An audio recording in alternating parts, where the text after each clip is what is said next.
Hello, today Beth. with Down sunny Sarah Sydney. Cartwright Thank you today. for having me. And with AJ Straight.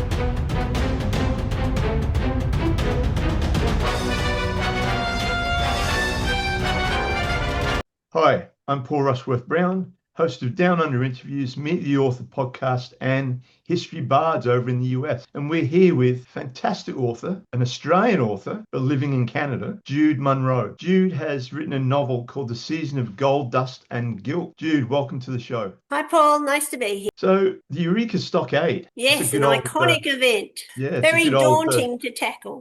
yeah, a good old Aussie story. That's right. That's right. I don't think many people overseas have heard of it, but it was the closest Australia ever came to a civil war. Okay, do you want to just give us a brief synopsis of the novel? Well, my characters are attached to a company of British cavalry, and they are trying to avoid going to the Crimean War, which is a foreseeable disaster, which ends up with the charge of the Light Brigade, where the cavalry is slaughtered, of course. And so they arranged to take a posting to the Victorian.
But of course, when they land, they're in the middle of riots and political upheaval. And of course, that ends up within 2 months being the Battle of the Eureka Stockade. So they land right in the middle of it. Right. So obviously the Eureka Stockade is a very Australian type of story or happening in Australian history. What do you think Canadians or Americans might get out of the novel? Well, the novel is more than just the battle. It's like a family saga. It's an adventure and a romance novel. The battle happens as the action in the middle of the novel, but there's a lot else going on around it. So if you like historical romance or historical adventure, this is for you. And of course, it's book one of a trilogy, the Seasons trilogy. And so there's a lot more going on than just the military side.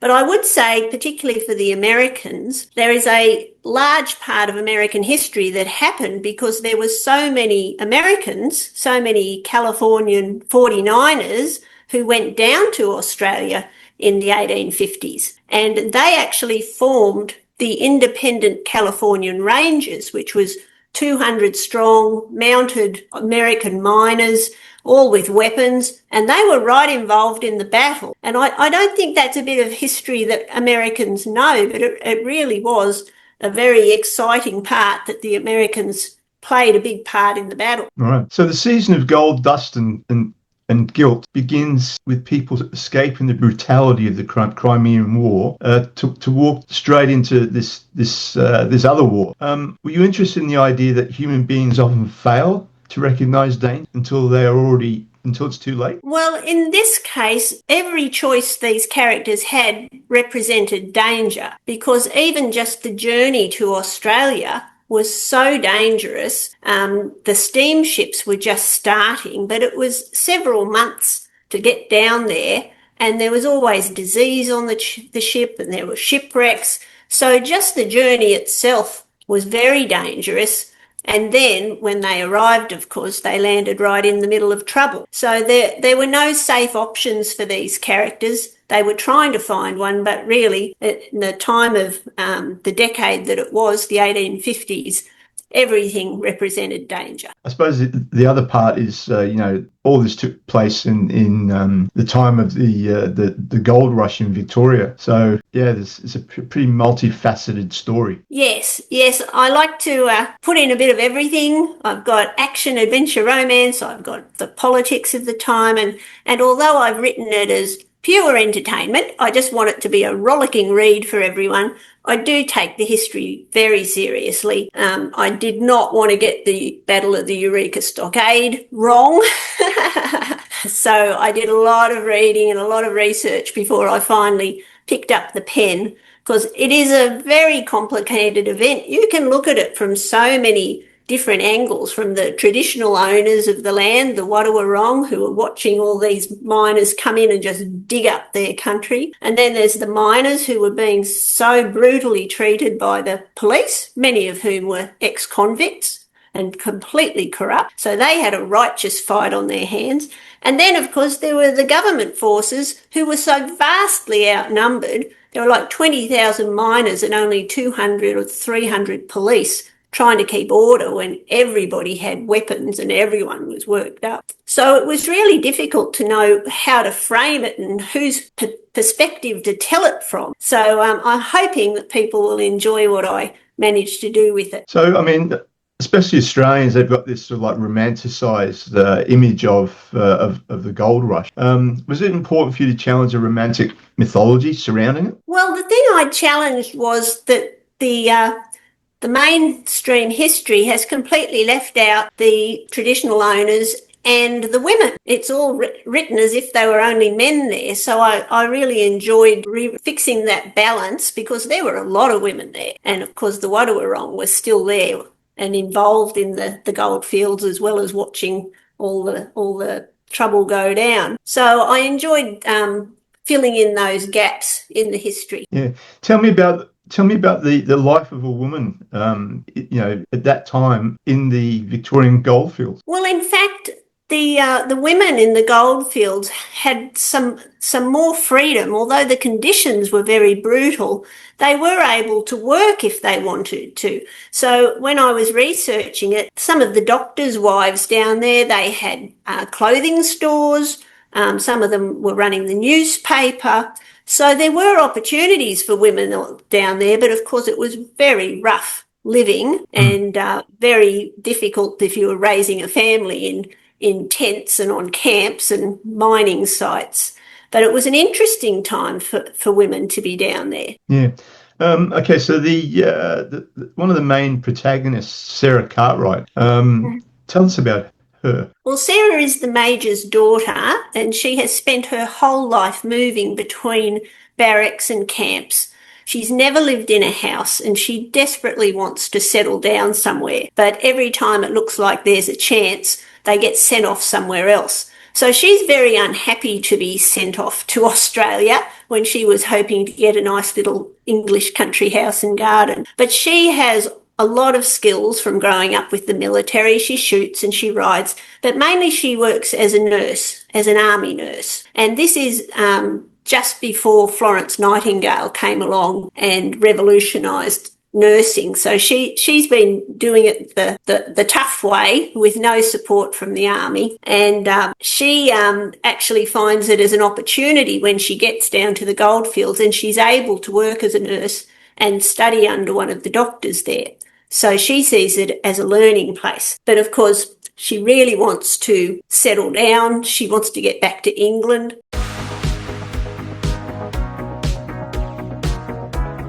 Spirits of the deep wood, heed my call. Bring forth the blight that shall consume all. In the shadow of Rome, Britannia burns. Kings chosen by the empire turn on one another, and a druid's curse is spoken into fire and blood. Bloodwolf and Raven will rise, not to save a kingdom, but to destroy it. Apollo's Raven, where myth, power, and forbidden love collide.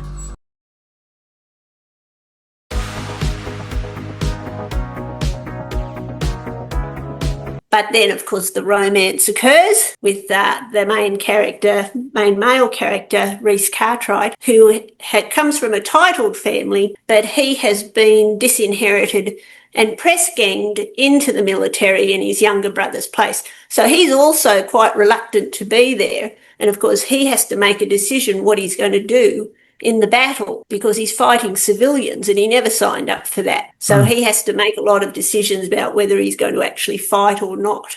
So do you think people coming to Australia at the time, do you think it gave them an opportunity to reinvent themselves? Well, if you were in the cities, it was still very Victorian. You know, there were still very strong rules of society and how you behaved. But of course, out on the goldfields, all of that sort of disappeared. It was the Wild West, except set in Australia. And it was quite violent and difficult, but some people thrived and made fortunes.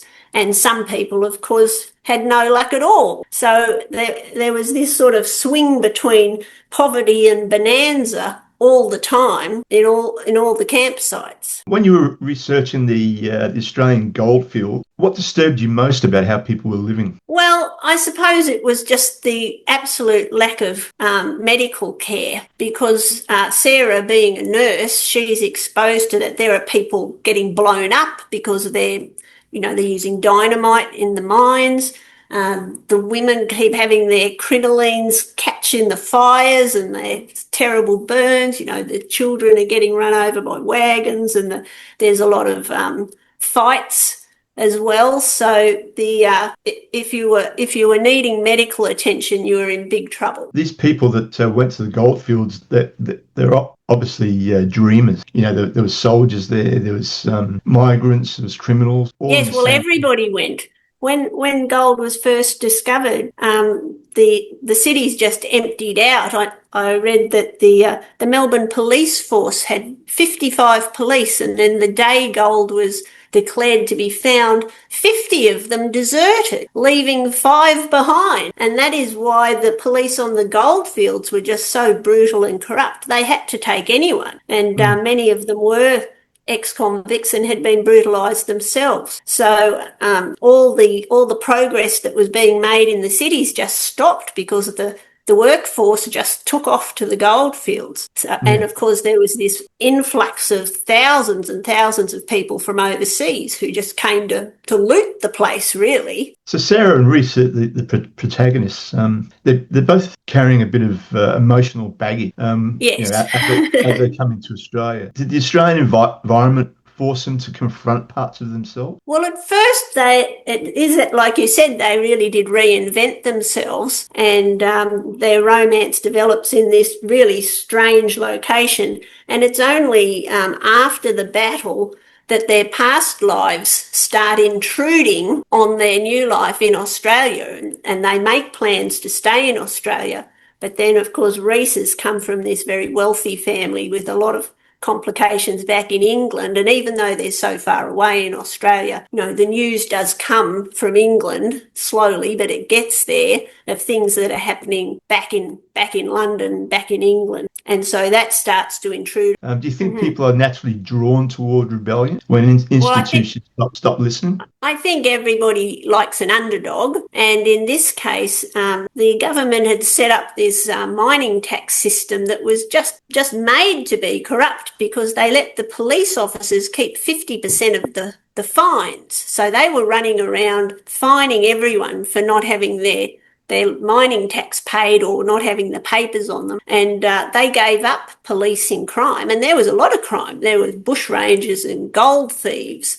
But the police stopped dealing with all that and just went round lining their own pockets. And that if someone couldn't pay, they would lock them up overnight or chain them to a tree. They were really brutal. And so the miners had a really righteous battle on their hands to get rid of that system. And they did. They succeeded, and also brought in a whole lot of democratic changes like the secret ballot, which was called the Australian ballot when it was copied overseas. So that was a real innovation that directly came out of the Battle of the Eureka Stockade. They lost the battle. That's a spoiler for people who didn't know, but they really they really won the war. A lot of historical fiction is based around sort of like famous figures, and yet your story is more interested in sort of like ordinary people trapped inside larger systems. Why does that matter to you so much? Well, I just think it's interesting to put an ordinary person in a very difficult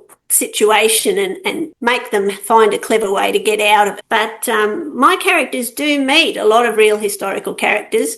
All the leaders of the police and the soldiers on the goldfields, they're all real characters, and the governor. And later on in the trilogy, we even meet Queen Victoria, who is also very daunting to write about. A lot of people know a lot about Queen Victoria, and if you're going to put her in your story, you've got to get that right. So that's the fun of historical fiction, I think. With your novel, we're looking at sort of like ambition, love, war, class, survival, also like colliding together. Did you see the goldfields almost as a pressure cooker for human behaviour? Oh, they certainly were a pressure cooker. But a lot of that pressure was from the poverty that was there, because most people weren't successful. Some people were wildly successful, but many people just were living in abject poverty there. But in my novels, the class problem is a problem because of Rhys's background, and it comes back to bite him when he thinks he's started a whole new life, and of course the old life won't let him go. But the main conflict is between love and duty, and of course growing up in the military, there's a very strong feeling that you've got to do your duty all the time, and often, of course, that leads to terrible losses in families of people who go and fight and don't come back. And then in this case, Rhys, of course, has duties back in England that are in complete conflict to how he and Sarah have planned to live their lives in Australia. So that's the major conflict of the novel. When you were writing the novel, was there a particular moment when you were writing where you realised the story had become emotionally darker or more complicated than what you first expected? Well, the second and third book are more complicated than the first one. The first one, where we're following a linear journey out to Australia and all the events that happen. But the second and third one, they're really struggling with all the complications in their lives. But I really did try and write it as a ripping yarn. I wanted it to be pure entertainment, just this romp through the 1850s with all the exciting things that were happening. The title, The Season of Gold, Dust and Guilt, it sounds like pretty, sparkling. But there is something deceptive about it. Well, the guilt is meant to be the glitter of London, because the story does start in London with Rhys having to take part in the London season, and he's expected to find a wealthy wife and going to all the balls. So we do start off in that very Bridgerton type glittering scene, and then of course reality bites, and they end up going to Australia, which is all very, very dusty and dry. But I really enjoyed writing the English people arriving in Australia, seeing the strange animals and hearing the strange birds for the first time. That was a really fun thing to write. So there are dark things in the novel. It is an adult novel, but mostly it's meant to be a rollicking read and a ripping yarn. Jude, this is my favourite part of the interview. So what I'm going to do is I'm going to ask you 10 quick fire questions. Oh, no, I've been dreading this.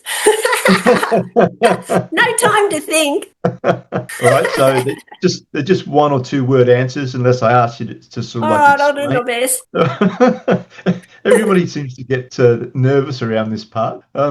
Okay, so goldfields or manor houses? Oh, manor houses. Sarah or Rhys? Sarah. Romance or survival? I'd have to say survival. Steamship or horseback? Steamship. Crimean War or Eureka Stockade? Oh, Eureka Stockade. One word that describes Australia in your novel? Exciting. Morning rider or night rider? Night rider. Plot everything or discover as you go? No, I've got to plot everything. It's too complicated to let it run by itself. One historical figure you'd love to interview? Well, Jane Austen, of course. Last question. One emotion you hope readers feel after finishing the novel? Well, I hope they feel satisfied, because I have a lot of threads that all wind around and pass around each other and interact. But at the end, they all link up beautifully at the end. And I'm hoping people get a real feeling of satisfaction out of that. Wonderful, wonderful. It sounds like an amazing story. Well, I thought I was writing one book, but it was such a big story. It ended up as 3 books to my surprise, but I'm very pleased with it and I hope everyone enjoys it. Jude, it's been fantastic having you on the show, and I wish you the very, very best with your novel. And Thanks so much. I look forward to catching up with you again once the other two novels are released. Yes, we could do a catch-up when all 3 are out and see how they're travelling. All right, nice to meet you. All right, thank you, Paul.